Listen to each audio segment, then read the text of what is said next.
Good afternoon. We are the group 9.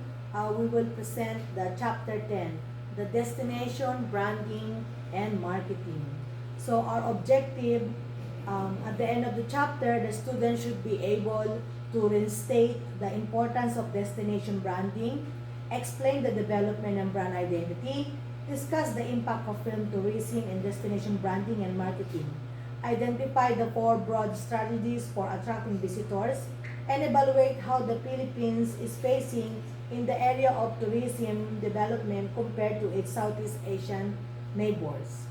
So for our introduction, according to the United Nations World Tourism Organization or UNWTO, Tourism Highlights 2019, there were 1.5 billion international tourist arrivals were recorded globally. So for the Middle East, recorded the strongest growth with almost double the global average, which is the positive 8%. And Asia and Pacific, however, is stalled but still revealed an above average growth, arrival up to 5%. Europe with a positive 4% continued to lead in terms of international arrivals number.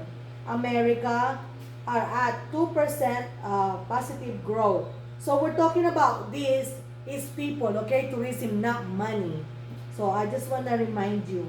So the next one is the top 10 visitor arrivals for 2018. This is according to UNWTO Tourism Highlights 2019. So for the international tourism, as you can see, there's a rank to 1 to 10, and number 1 is France. Okay, I don't need to tell you one by one, but you can see we're talking about tourism, not the money. So they only have changed from 2017, changed percent to 17 to 16 to 17 to 18. Number 1 is France, number 2 is Spain, number 3 United States, number 4 China, 5 Italy, 6 Turkey, 7 Mexico, 8 Germany, 9 Thailand, and 10 United Kingdom. Next slide, please. Okay. Next is the 10 top tourist expenditure for 2018. Now we're talking about money. So this is the international tourism receipt, which is we have also the ranks to 1 to 10.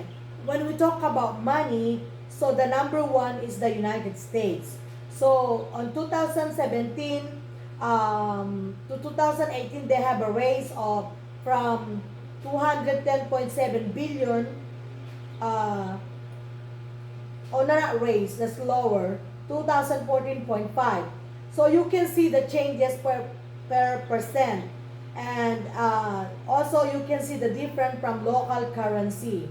Because different country, different money. So they have to show for the difference on the local currency. Like example, Philippines, right? We using peso, and United States they using dollars. Of course, magkaiba po ng currency 'yon. Kaya makikita nyo kung bakit number 1 United States, bakit para mas mataas pa yung Macau or something. Sa currency lang po 'yon, pagpalit nung value ng money nila.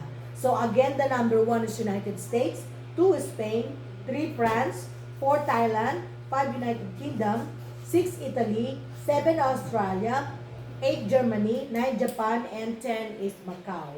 Next slide, please. So for the destination as brands.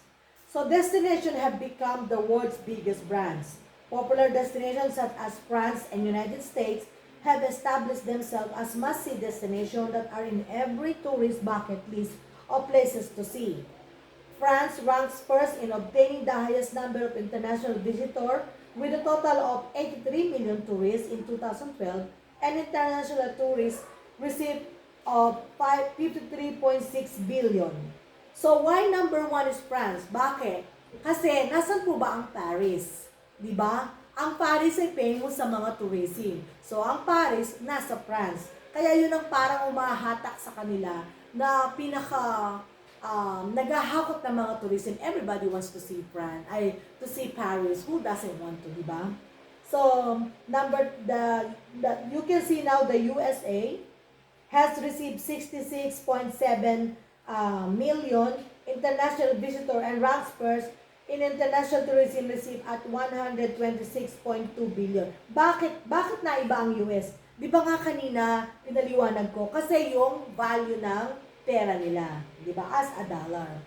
And the next one is Asia and Pacific, recorded as the strongest growth in tourism arrival and receipts, with Southeast Asia posting the highest growth among the sub-region due to the strong intra-regional demand. Next slide, please. So now you can see these are the top 5 sea destination. So we have Malaysia, Thailand, Singapore, Indonesia, Vietnam. Why? Why these are the top 5 sea destination? Kasi as you can notice, they're all Asia. Most of this country doesn't need a visa. So hindi mahihirapan ng tourist to go to this country as long as you have the budget and everything is so easy for the tourism to go to this country. The Philippines received a measly of 8.2 million international visitors compared to Malaysia's 26.1 million visitors and Thailand 39.7 million visitors in 2019. Thailand is the leading Southeast Asia as a top tourist destination with a total of almost 40 million international visitors in 2019. Destination offer an amalgamation of tourism products and services that are consumed under the brand name of the destination, providing the tourists with an integrated experience. It is a place where people would want to travel to with specific images, feature, and characteristic in mind as perceived from external internal source. Ibig sabihin ng amalgamation. The amalgamation is a count on process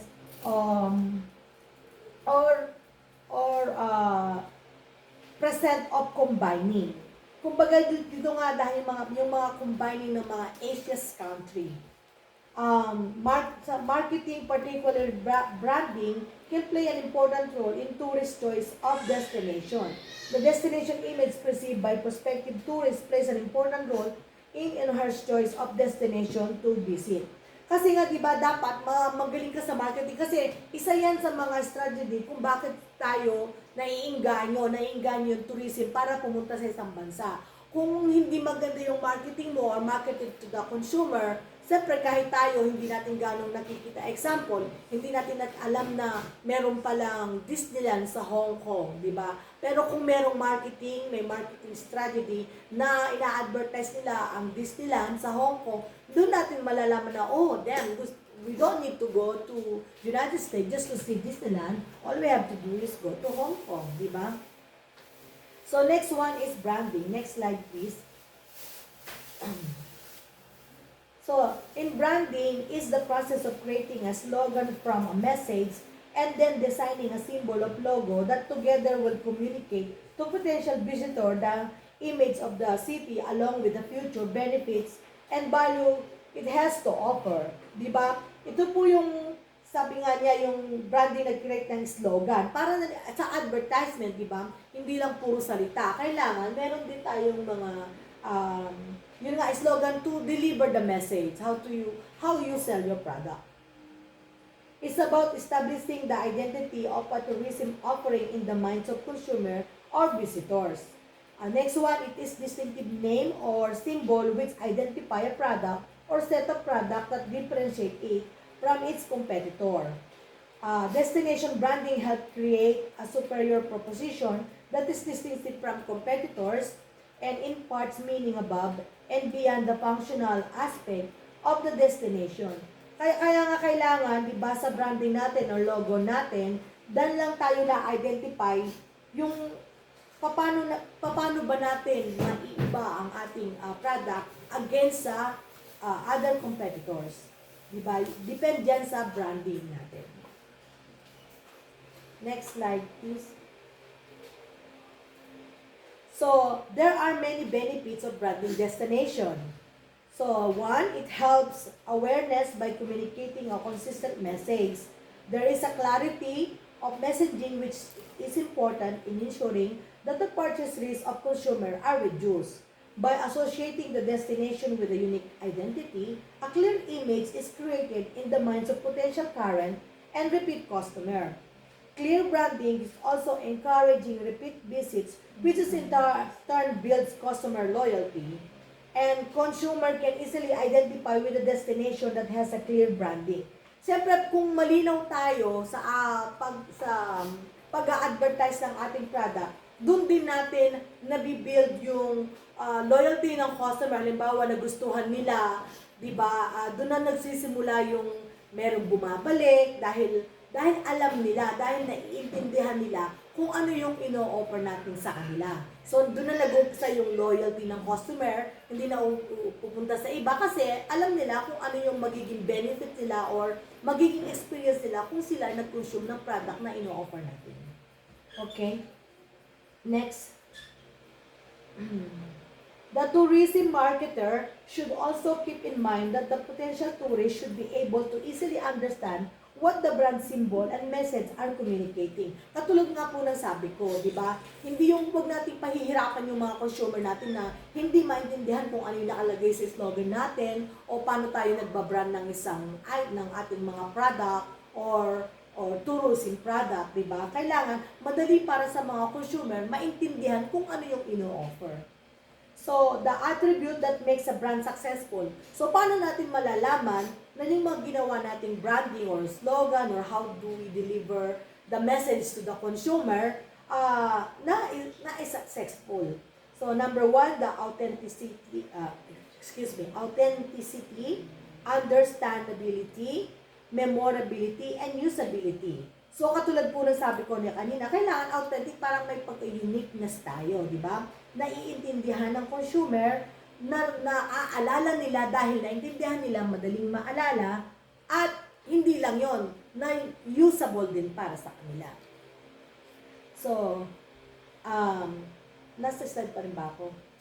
Okay, brands should help simplify decision, reduce purchase risk, and create and deliver expectation. So, katulad nga ng sinabi ko kanina, kailangan pag sinabi natin, halimbawa ito'y maganda, o kaya malamig sa lugar na to, tapos pagdating nila, napakainit pala. So, kailangan i-match natin yung expectation ng mga consumers. Okay, next is the destination image and branding. The question the tourist marketer are now facing is not whether the brand or not, but rather how to successfully brand a destination. So, according to Dr. Glenn McCartney, image information is at the core branding. One cannot embark on branding without deliberately working on one's image. Creating an image of a destination is very challenging, given the nature of destination, which are volatile due to political and environmental conditions as well as cultural difference. So, kailangan pag yung images na branding na ino-offer natin sa mga consumer, kailangan naaayon din dun sa mga, kung ano yung culture ng mga consumer mo. Halimbawa, like example, Muslims or mga Chinese, marami silang mga tradisyon sinusunod. So, kailangan hindi yun against sa paniniwala nila or sa belief nila o sa gusto nila, di ba? Kailangan naaayon din pagka ikay nagpo-promote ng anumang product. Next slide, please. Are we still on? And then the opinion of Kabazaratsis. So, assert that the goal of the branding process is to evoke and reinforce word of mouth, especially with regard to resident as they are the most important advocate of the branding process. So, halimbawa katulad nito, yung sa isang lugar na promote mo, minsan, ang mga consumer, nagtatanong din sila, yung sa mga local area na nakatira doon. Example, yung mga nakatira sa Boracay, di ba? So, madali para sa kanila ang magsabi kung ano yung ma-expect ng mga tourist, yung ano ba yung lugar, gaano ba kaganda, mas naniniwala ang ibang consumer sa word of mouth ng tao kasi they experience it, they live there, they've seen it. So, kaya yung ibang consumer, minsan, hindi na tumitingin pa sa mga website or whatever. Pag magkaibigan niya, doon nakatira, oh yes, maganda doon. So, most of the consumer, doon naniniwala and they, naiinganyo sila na pumunta sa lugar na doon dahil na rin sa word of mouth ng ibang tao. Next is Bologlu and Mock clearly define image as an individual's mental representation of knowledge, like belief, feeling, global impression about a destination. Dito naman kung ano lang yung kung ano lang yung ano ba yun, na-experience ng personal, di ba? Sa paniniwala nila, sa expression nila, sa knowledge nila about sa isang bagay o about sa product or sa lugar. And about Etner and Witchy, destination image studies have further defined destination image as a bidimensional construct, comprised or cognitive, perpetual domain, and unaffective domain. So the cognitive domain focus on the individual knowledge and belief about destinations, functional attribute. So, ano ba yung cognitive? Di ba? Cognitive is being, ano ba to?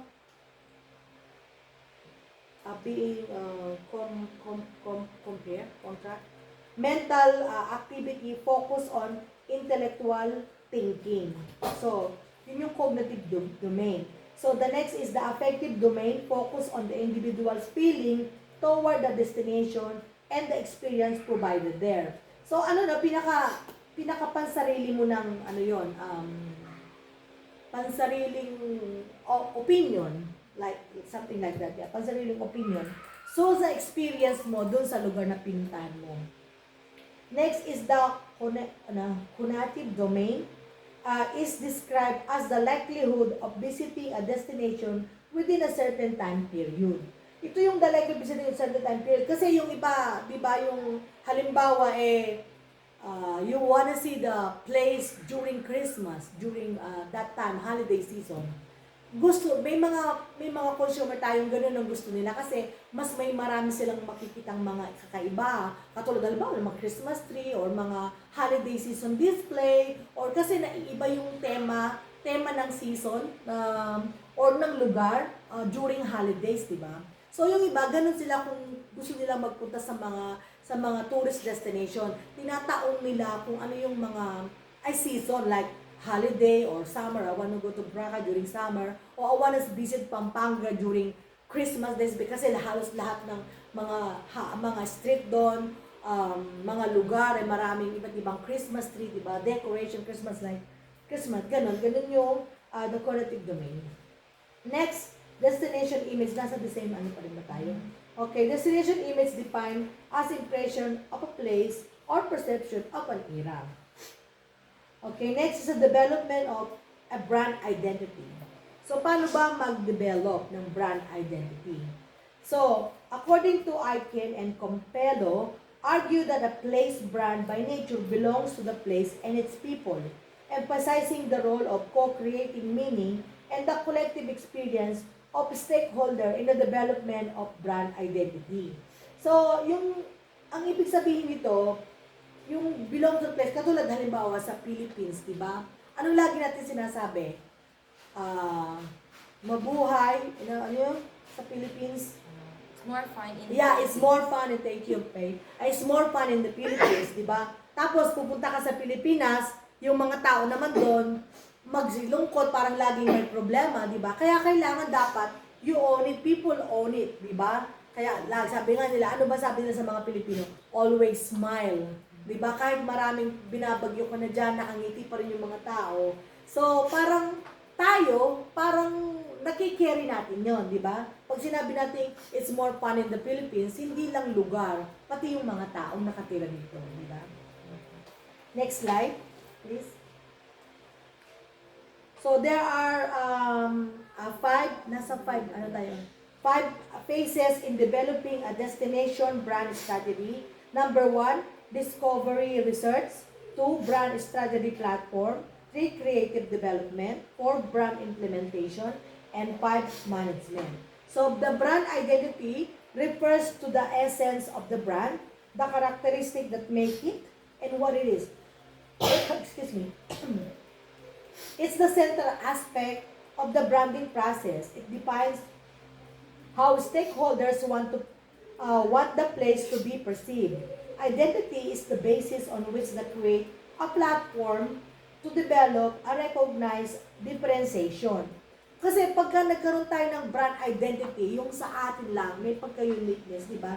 Doon natin na isasabing kakaiba tayo, nare-recognize tayo different. Hindi yung kapareha din yan yung brand na nakita ko doon or whatsoever, di ba? So, kailangan pag nagkaroon tayo ng brand identity, we own that thing. Sa atin lang yun. Kaya nga identity, di ba? Para may pagkakaiba. Central to the creation of brand identity are leadership and stakeholder engagement. So, Pike further reinforced the importance of stakeholder engagement when he said, there is a fine balance between community consensus and a brand theory. Without buy-in from stakeholder, the strategy will likely fail. Hence, for the Philippines campaign, it is more fun in the Philippines to be successful, the local communities to buy into the idea. Which is, I mentioned it before, which is exactly what I said, na, syempre, pag sinabi mo nga ng fun in the Philippines, kailangan yung mga local na mga taga-Pilipinas, makikita na talagang there is more fun in the Philippines, di ba? So, and that's all for me, and our presentation will be continued by Miss Santos. Okay, good afternoon. I'm now going to tackle the strategies for promoting destinations. So sa pagpo-promote ng isang destination, marami tayong mga paraan, lalo na sa mga pag-market natin ng ating destination. Marami tayong mga pwedeng gamitin dyan. So, number one is the film tourism po. So, ang film tourism po ay, kung alam natin yung mga ginagamit ng mga lugar sa mga palabas, usually ginagamit nila yung isang lugar para ma-promote yung lugar na yon para maka-attract ng mga tourists po. Like yung sa may, yung sa palabas na, yung may Aurora Borealis na palabas sa Australia. So, i-promote nila yung lugar ng New Zealand para mas puntahan ng tao, para ma-try din nila or ma-experience nila yung nakikita nila sa may ginamit na lugar doon sa may film tourism na yon. So number 2 po natin is the celebrity endorsement. So celebrity endorsement, usually po di po ba sa mga commercial natin gumagamit tayo ng mga artista. So yung artista na yun, nagpupunta sa lugar na yun para ma-promote yung destination na yun, gumagamit sila ng mga celebrity. Pupunta doon, magbablog doon, yung mga vloggers natin usually, yun po yun.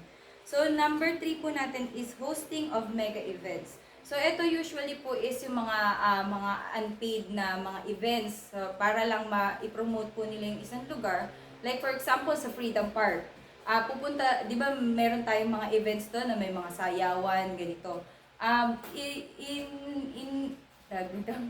Ipinopromote nila yung Freedom Park. So sa pagpo-promote po na yun is yun, nag-host sila ng event doon, nagpapakita sila ng mga iba't ibang event sa lugar na yun para maipakita rin sa ibang tao na yung lugar pala na yun ay magandang puntahan dahil may mga event na ganito, yon. So number 4 po natin is participation in trade fairs. So ito po ay usually nangyayari to sa mga mall. Ayan, meron silang mga booth by booth doon. Usually po dito sa may SM MOA natin, marami po tayo doon na nangyayari ng mga trade fair. So usually po, doon tayo nagtatayo tayo ng booth doon na which is pinopromote yung mga lugar-lugar with flyers, di po ba? Usually ganun.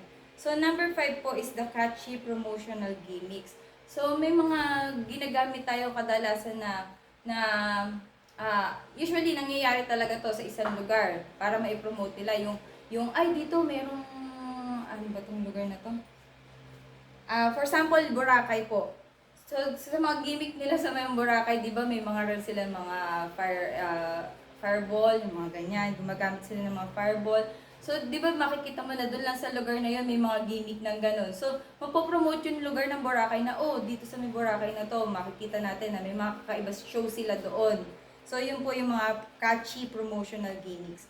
So, number 6 naman po natin is the TV, radio, and internet commercial.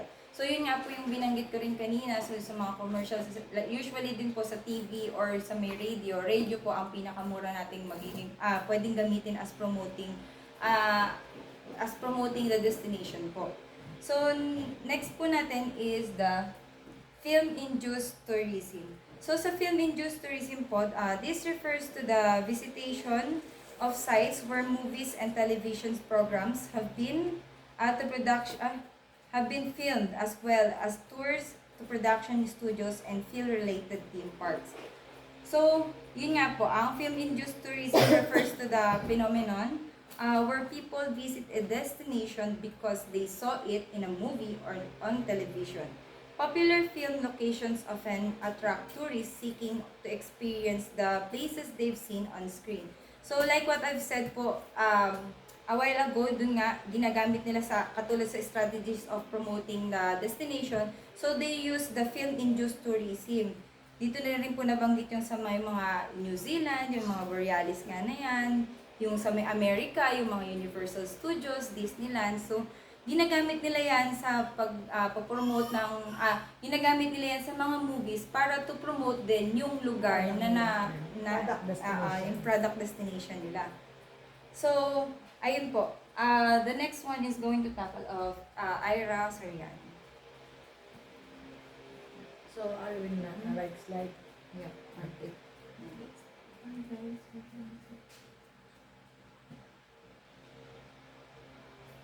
So, hindi siya yun. Ito yun din.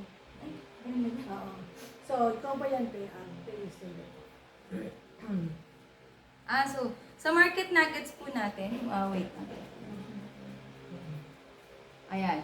So, as we can see po, we have a marketing nuggets here. So, yun nga po is involving the film-induced tourism in Caramonan Island, which it is located in Camarines Sur.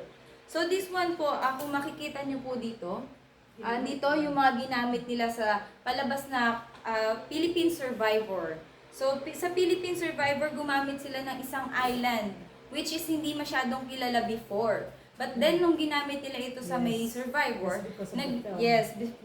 because of the film na ginamit nila sa Survivor, naging famous po yung location ng island ng Caramonan Island, Camarines Sur. So, these attributes po the associated with a successful brand.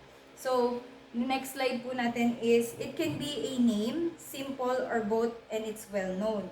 So, it is unique and cannot be copied, especially by competitors.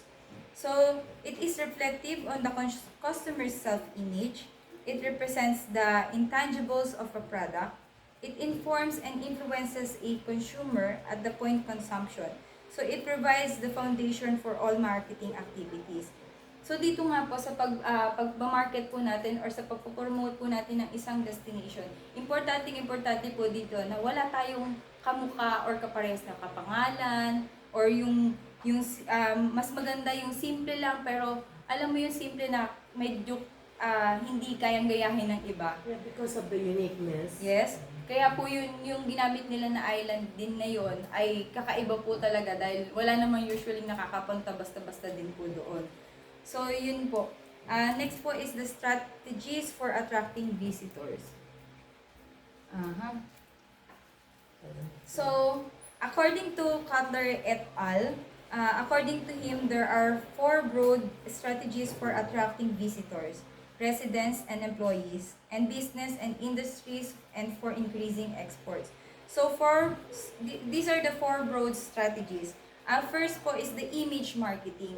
So, sa image marketing, ito yung isang pinaka-importante sa pag-attract ng isang visitor. So, pag maganda ang pagpapakita ng isang destination, mas madaling ma-attract po ang ating mga visitor na itry nila or pumunta sila para sa isang lugar na yon para ma-experience po nila yung na-promote na image na yon. So, next po is the attraction marketing. So, sa attraction marketing, kung gaano kaganda ba i-promote yung isang attraction, doon din po mas ma-attract or mas mako-convince natin yung mga tourists natin para i-avail po yung destination na yon. So, the next po is the infrastructure of marketing. So, the infrastructure of marketing po, dito po pumapasok yung kung paano mo ba step by step pinag-aralan kung paano i-promote yung pagmamarket po. So, dito mo i-build up yung isang destination na talagang once na pumunta dun yung tao, is mapapatunayan nila na, oh, talaga palang totoo yung pagpo-promote nila or yung advertisement na ginawa nila sa isang destination. So, next po is the people marketing. So, dito na po pumapasok doon na natin i-convince yung mismong tao po na pumunta sa isang destination attraction po natin. So this way po, ito na nga yung meron tayong mga pamphlets or mga flyers, and then yung i-convince natin sila through commercial, through film tourism. So yun na nga po yung personal experience sa Yes mga po. tao. Yun na best po. Ang best na promotion natin sa kanila ng isang destination is when you really experience it by yourself. So yun po. So here we are going to tackle about the image marketing. So we have a 5 image marketing. There are thousands of competing destinations attract potential buyers by projecting strong image. So ito na nga po binabanggit natin kanina na kailangan kung ano yung image na ipinakita mo or kung ano yung mga naririnig ng mga tao sa isang tao na nanggaling na sa may lugar na yon or sa destination na yon is yun din yung makaka-affect sa ibang tao para i-try din nila yung experience i-try din nila yung na-experience nila sa isang destination na yon. So firstly is the overly attractive image. So dito yung mga overly attractive image. These are the 5 image situations. So the number 1 is the overly attractive image. Ito po yung mga overly attractive image, just like nagpo-promote ka ng super linis na lugar. So super linis ng lugar dun sa may pagkaka-promote mo, sa may commercial mo, or sa kung saan mo mang ginamit na promoting strategy na ginamit mo. And then pag pumunta naman dun yung tao, hindi naman pala ganun yung ina-expect nila is hindi naman pala ganun. So ang image natin is nagiging overly attractive image. So, parang hindi nakapani-paniwala. So, yun ang nangyayari po. So, positive image. This refers to places that do not require an image change, but rather is strategy to highlight in positive characteristics and deliver them effectively to the target market.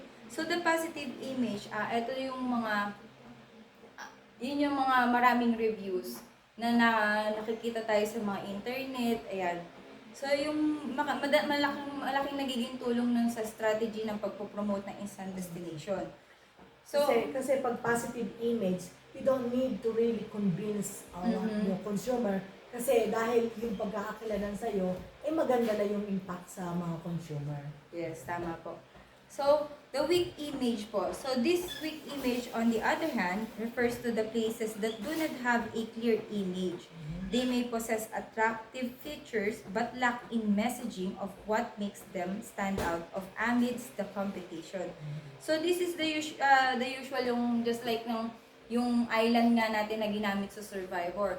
So, di ba weak image siya? Hindi siya kilala talaga. Kung hindi pa siya ginamit sa Survivor, kung hindi pa siya ginamit sa film tourism, sa film industry, hindi pa siya makikilala. So, yun yung mga weak image natin, yung mga nakatagong destination na hindi pa masyadong na-ipopromote. So, yun po yung mga weak image. And the contradictory image. So, this refers to places that have both positive and negative images.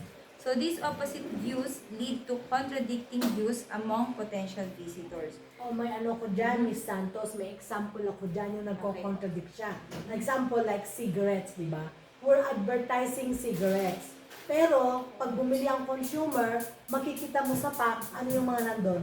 Yung causes niya, di ba? Nagiging Yung effect. mga pangit na itsura ng mga nagiging effect sa Nagkakaroon ng tao. sakit. So, nagko-contradict. You advertise cigarette, but at the same time, you are showing them what's the effect or the bad effect if you consume cigarette. So that's the easily to describe that contradicting image. Yes po. So, the next one is the negative image. So, it's probably the most difficult to address. So, ito yung pinakamahirap na ibentang destination, yung may negative Yes. image. So, yan yung mga katulad na lang ng mga hotels natin sa mga ibang lugar na nagkakaroon sila ng mga negative reviews. Ayan, yun yung isa sa mga nagiging negative image natin. So, the next one is the attraction marketing. Ira, it's your turn. Hello everyone, I will discuss attraction marketing. Attraction marketing, improving an image through marketing communication efforts is not to increase arrivals.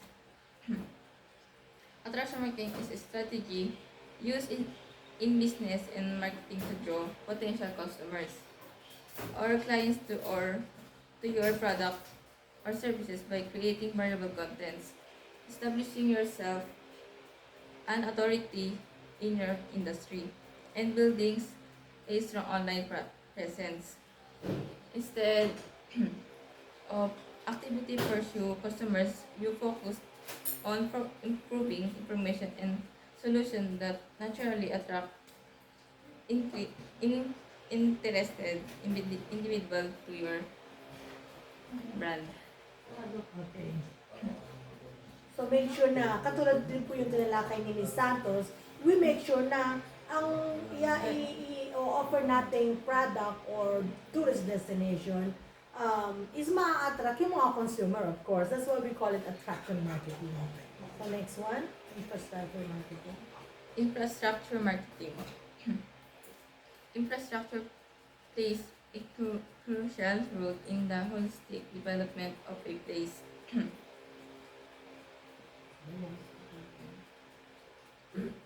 The most important infrastructure that should be set in place include streets, highways, effective transport system, airports and seaports, and telecommunication networks. Infrastructure marketing typically refers to the marketing efforts and strategies related to promotion and selling infrastructure-related products or services. Infrastructure in this context often pertains to essential system, facilities, and structures that support various aspects of society and industry, such as nga po, transportation, utilities, Yes. and telecommunications. So just to add to this, sa infrastructure marketing natin, kailangan yung ating product o destination, a tourist destination or destination location natin ay ma-access siya. Hindi yung mahihirapan pa ang mga consumer just to get to your place, di ba? So, halimbawa, paano kung ang consumers they don't wanna ride on a ship or on a ferry, di ba? O kaya, they hate flying, and yung lugar mo as tourist destination, pang aeroplano lang. So, di ba? So, kailangan, we try to make a tourist destination, or we try to offer a product na kaya ring i-assume or i-access ng mga consumers. Next is people marketing. Is entering the market centering. Is centering the marketing message on its human resources, which includes the locals, characteristic, and culture. Dito po, sa destination marketing po, dito rin po kasama na din po dito yung mga tao mismo nasa may destination. Kung paano po sila makisama, kung gaano sila ka-hospitable, kasi kailangan din po kasi nila na kailangan po maganda yung at malinis yung kanilang lugar, pero yung mga tao naman po Yes. hindi. Yeah, we know what you're trying to say.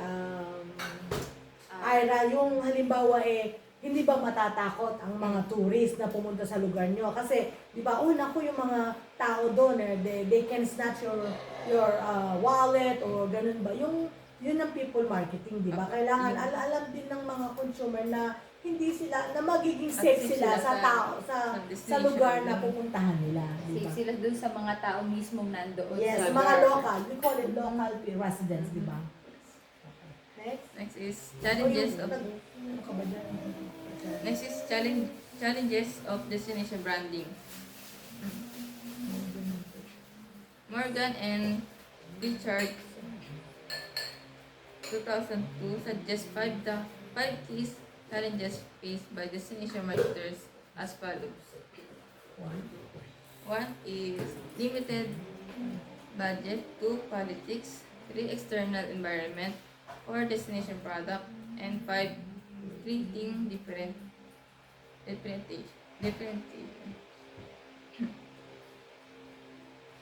Sa limited budget po, A limited budget refers to a finite amount of financial resources available for a specific purpose, project, or period.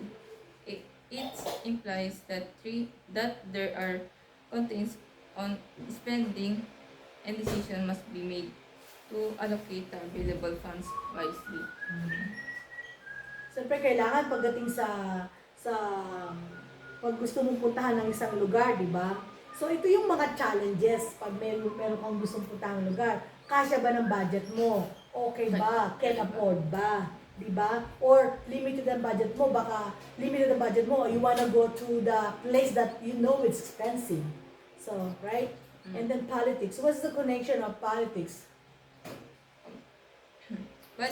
Usually kasi ang sa destination branding natin, di ba pagka nagpapakilala tayo ng isang destination natin, usually kasi kumukonect talaga tayo sa mga politicians. Kasi sila yung may mga hawak doon sa mga lugar-lugar na kailangan magbigay ka ng Barangay. ganito, magpapadalas ka ng ganito. So kailangan may mga ganyan talaga, hindi mawawala yung kaya isa siya sa mga challenging part dito sa pagtatayo ay sa pagde-destination ng branding. Yeah, natin. example, gusto mo magtayo ng mall. Let's say you wanna build some mall, but the mayor or the congressman on that place doesn't allow you because you cannot afford what they giving you They're tax asking or you, asking yeah. a higher price just to build your business on that area.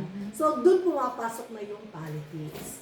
And next, External environment. The external environment in the context of business and organization refers to all the factors and conditions outside of the entity that can influence its operation, decision, and performance. Next is destination product. Destination product refers to the overall offering and experiences that a specific place, such as a city, region, or tourist destination, provides to visitors. Ayan po. Next is creating differentiation. differentiation. Ano yung pagkakaiba? Yan yung different, creating different. Ano yung pagkakaiba ng product natin sa product ng iba? Anong pagkakaiba ng place mo, tourist destination mo sa tourist destination ng iba?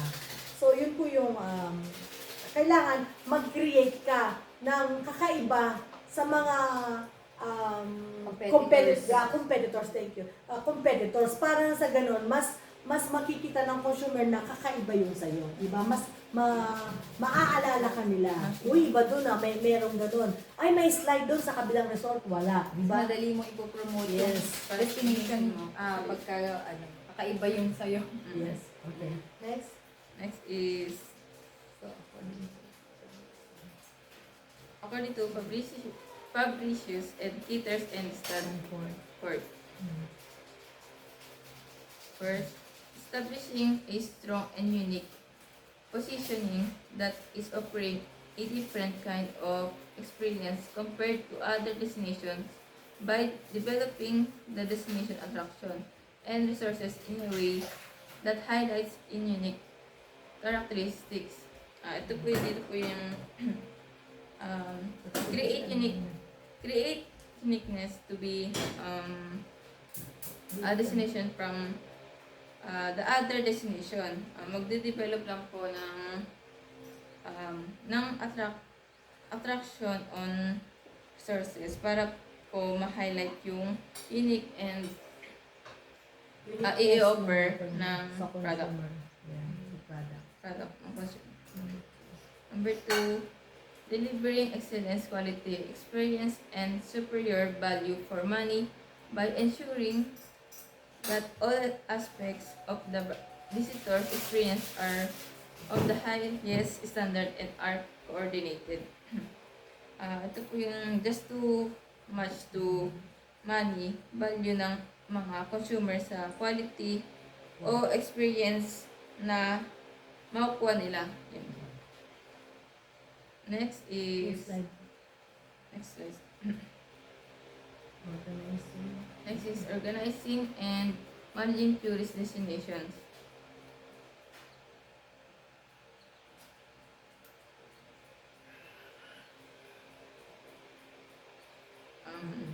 National Tourism Organization.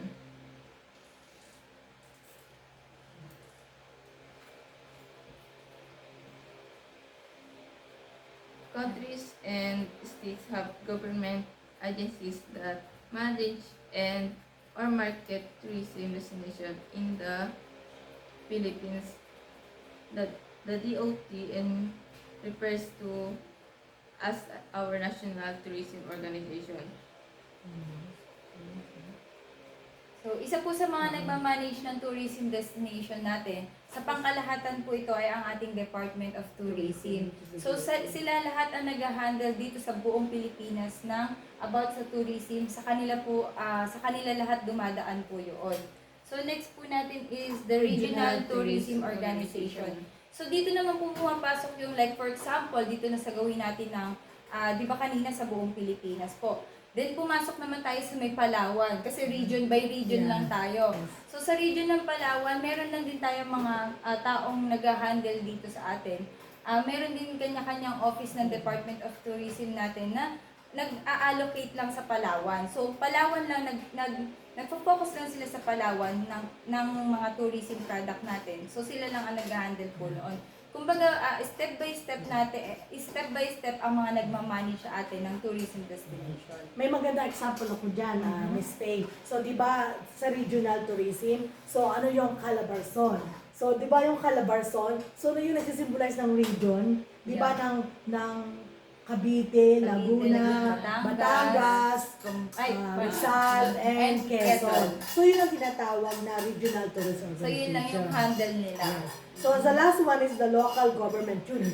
Ayan na, papasok na tayo yung sa LGU, yung bawat town natin or city Like natin. for example, Cabanatuan. Yes. Cabanatuan lang ang handle nila. So, Yes. yun lang ang mga tourism Kung ano yung mapupunta area sa- ang pwede Yes. nilang hawakan Yes. or i-manage. So that's all po for our presentation. And thank you for watching. Thank you po. Thank you po.